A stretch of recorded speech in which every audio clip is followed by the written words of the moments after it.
Let me tell you about a voice.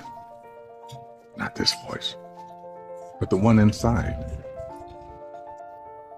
The one that whispers. It tells me what's right and what's not, when to leave and where to go. It's not Shakespeare. It does not speak in memorable lines. My inner voice always gives it to me straight. Tells me who my real friends are, when to say yes, when to say no, whether the person sitting next to me is the one I'll be spending the rest of my life with, or not. Sometimes that voice is crystal clear. Go, stay, right, wrong. Sometimes it merely whispers. Don't let it drown in a noisy world, because in the end, no man, woman, or algorithm knows what's right for you. Always trust your inner voice.